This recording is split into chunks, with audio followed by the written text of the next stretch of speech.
रहे हैं स्टार्ट। और पहले कॉलर दीपक हैं हमारे साथ उड़ीसा से। दीपक जी नमस्कार, बताइए अपना सवाल। नमस्कार मैडम, मेरा है हीरो मोटर के ऊपर 50 शेयर है 490 और हिंद के ऊपर मैडम 148 से और पीएनबी का है 43 में है मैडम 700 से। हाँ मैडम, एक महीने 1 ईयर इंतजार कर सकता हूँ मैडम। नहीं, मुझे ये बताइए पीएनबी में आपकी खरीदारी क्या किस लेवल की है? 43 मैडम, 43 और दो। अच्छा, पीएनबी में आपका शॉर्ट टर्म व्यू है, लॉन्ग टर्म व्यू है हीरो मोटो में, right? 1 year madam, 1 year. Okay, ठीक है। हिमांशु, क्वेश्चन इनका बिल्कुल क्लियर है। पीएनबी में 43 की बाइंग है, एक डेढ़ महीना रुक सकते हैं। हीरो मोटो में 2910 की इनकी खरीदारी है, लेकिन लॉन्ग टर्म के लिए लगभग 1 साल के लिए रखना चाहते हैं। तो बताइए क्या सजेशन होगा? दीपाली जी देखिए, पीएनबी की पहले मैं बात करता हूं तो शॉर्ट टर्म व्यू यहां पर नेगेटिव है। बिल्कुल इनको करंट भाव पर एग्जिट करने की सलाह रहेगी, क्योंकि चार्ट पर अभी किसी तरह का कोई साइन नहीं है कि यहां पर किसी तरह का रिवर्सल आता हुआ नजर आए। जहां तक हीरो मोटोकॉर्प की बात है दीपाली जी, यहाँ पर बिल्कुल लॉन्ग टर्म के नजरिए से बने रहने की सलाह है। स्टॉक करेक्ट हुआ है, लेकिन वो इनलाइन विद सेक्टर है, पूरे सेक्टर में ही करेक्शन देखने को मिली है, जिसके चलते स्टॉक में भी करेक्शन मिला है। 2500 2400 अच्छे इंटरमीडिएट सपोर्ट हैं, उन लेवल्स पर पोजीशन को ऐड करें और लॉन्ग टर्म के हिसाब से यहाँ पे लगातार एक्यूमुलेशन करते रहें। बहुत अच्छा ब्लू चिप स्टॉक है, मुझे लगता है यहाँ पर लॉन्ग टर्म के लिहाज से बिल्कुल बना रहा जा सकता है। ओके, अगले कॉलर से बात करते हैं। नरेश कुमार है हमारे साथ पटियाला पंजाब से। नरेश नमस्कार, बताइए आपका क्या सवाल है? मैडम नमस्कार। मैडम मेरे पास हमारा राजा के 1000 शेयर हैं, 735 पे लिए हुए हैं। इसको कैसे होल्ड करूं मैडम? और व्यू क्या है आपका इसमें नरेश जी? मैं मैडम इसको होल्ड कर सकता हूं, चाहे 6 महीने करना पड़े मैडम। ठीक है, 6 मंथ्स तक रख सकते हैं। अमराजा बैटरीज 734 की बाइंग है। हिमांशु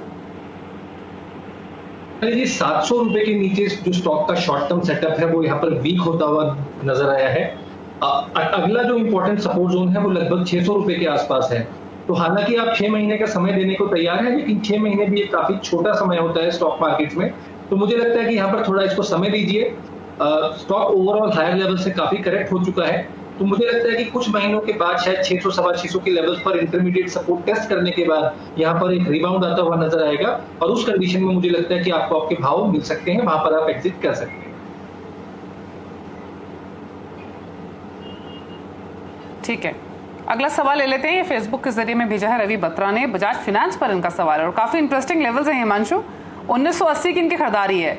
पिछले साल इसने मेरे ख्याल से इन्हीं लेवल्स के आसपास के लोज टच किए थे, एक ही मौका दिया था। उसके बाद 2000 2200 2400 के आसपास थोड़े समय ये रहा, और तब से लेकर अब तक की जर्नी बहुत ही स्ट्रांग रही है बजाज फाइनेंस की। लेना चाहिए मुनाफा यहाँ पर या होल्ड करें? दीपाली जी, मुझे लगता है कि बिल्कुल यहाँ पर बने रहें, कोई किसी तरह की घबराहट ना दिखाएं। और मेरा ऐसा स्ट्रांगली मानना है, मैं हालांकि स्ट्रांग कमेंट दे रहा हूं, लेकिन मुझे ऐसा लगता है कि शायद इसको इनको ये जो भाव है कभी दोबारा देखने को भी ना मिले। तो यहाँ पर मुझे लगता है कि अच्छे खरीदारी पर भाव है इनका।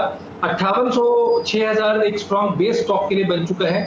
मुझे नहीं लगता कि स्टॉक इसके नीचे जल्दी हाल फिलहाल में जाने वाला है, तो यहाँ पर बने रहे, रैली को राइड करें। आने वाले समय में और ऊपर के लेवल्स यहाँ पर देखने को मिल सकते हैं।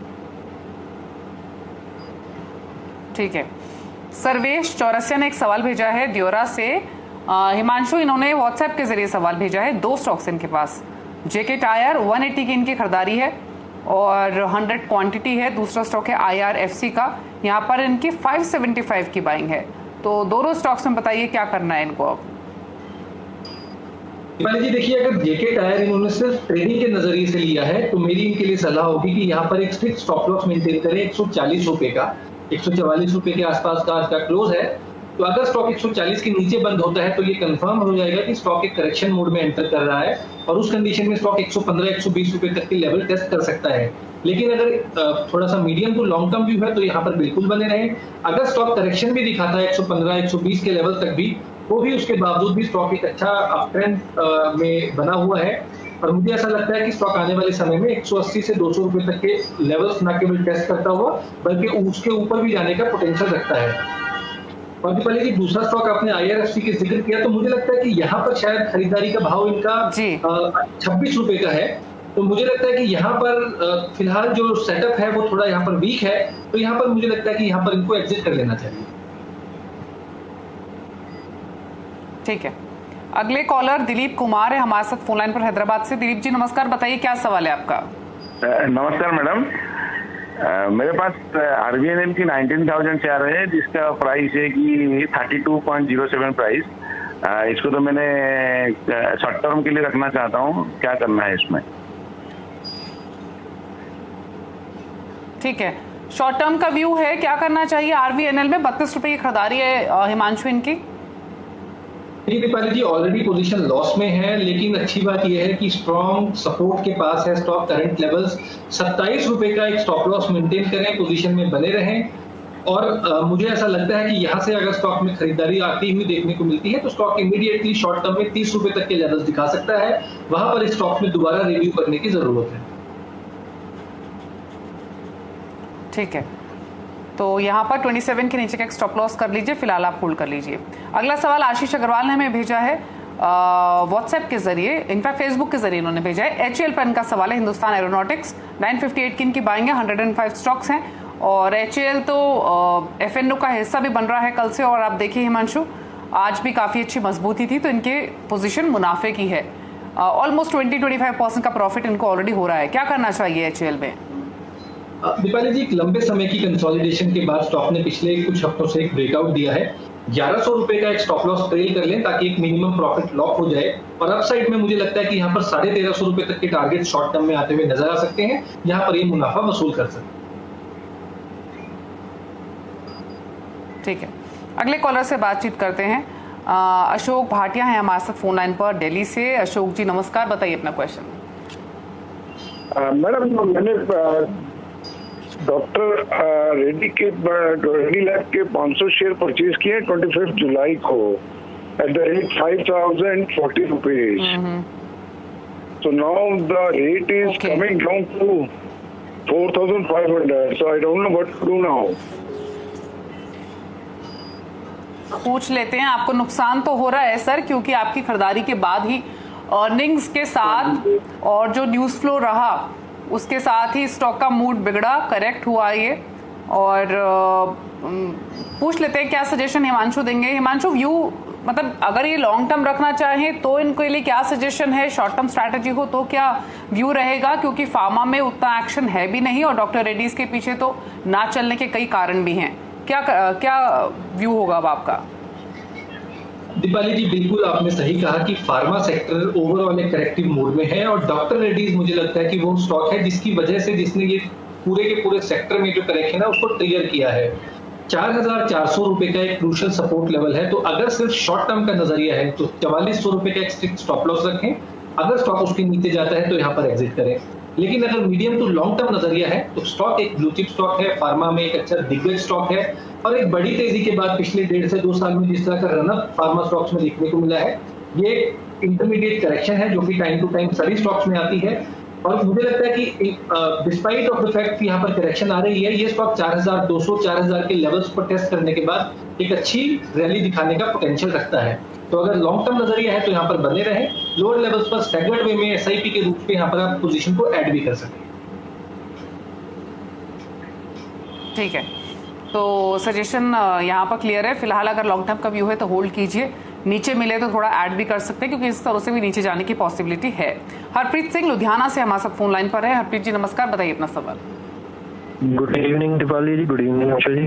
पहले तो मैं CNBC आवाज का थैंक्स करना चाहता हूँ। मुझे कोई एक्सपीरियंस तो है नहीं था, पर मैंने 6 महीने पहले CNBC आवाज देखकर ही ट्रेडिंग शुरू की है तौर पे। शुक्रिया आपका हरप्रीत जी, शो देखने के लिए और हम पर भरोसा करने के लिए। स्टॉक कौन सा खरीदा हुआ है आपने? मेरे पास इंडस्ट्रीज BDC मैंने 1000 शेयर 98 के पे, जब आप कॉल मिली थी 140 तक जाएगा, पर ये वापस ही नीचे ही जा रहा है, तो उसके लिए मुझे 2-3 महीने का व्यू चाहिए था। ठीक है, स्टॉक तो नीचे इसलिए आया ना हरप्रीत जी क्योंकि मिड कैप्स की धुलाई हुई है और ये स्टॉक भी नीचे फिसला है, इसीलिए लेकिन हिमांशु 2 से 3 महीने के हिसाब से क्या सजेशन रहेगा केशोराम में? 98 की क्योंकि इनकी खरीदारी है, और अगर आपको वैल्यू नजर आ रही है स्टॉक में तो क्या ये थोड़ा सा अपना टाइम होराइजन बढ़ा ले? क्या सजेशन होगा? दीपाली जी, हरप्रीत जी को मैं पहले बधाई देना चाहूंगा कि आप कम से कम समझा कि यहाँ कम सस्टेनेबल है। लेकिन हरप्रीत जी, इंपॉर्टेंट बात ये रहेगी कि आप अगर ट्रेडिंग करते हैं तो ये जरूरी है कि आप ट्रेडिंग के लिहाज से अपना एक स्टॉप लॉस मेंटेन करें। और मुझे लगता है कि अगर आपने ये कॉल किसी भी लेवल पर ली थी तो यहाँ पर जरूर आपको एक स्टॉप लॉस भी सुझाया गया होगा। एनीवेज, अब स्टॉक एक अच्छे सपोर्ट जोन के आसपास है, जो कि अच्छी बात है, और मुझे लगता है कि 70-72 रुपए एक स्ट्रॉन्ग सपोर्ट जोन है स्टॉक के लिए। तो यहाँ पर फिलहाल अगर आप चाहें तो 70 रुपए पर अपनी पोजीशन को और ऐड कर सकते हैं, थोड़ी सी एवरेज आउट कर सकते हैं, 65 रुपए का एक स्ट्रिक्ट स्टॉप लॉस मेंटेन कर सकते हैं। और मुझे ऐसा लगता है कि यहाँ से अगर एक रिबाउंड स्टॉक में आता है तो 85 से 90 रुपए तक के लेवल्स यहाँ पर आने वाले हफ्तों में देखने को मिल सकते हैं। ठीक है, तो आप होल्ड कर लीजिए इस स्टॉक को, एक 65 रुपए का स्टॉप लॉस लगा लीजिए, लेकिन बने रहिए।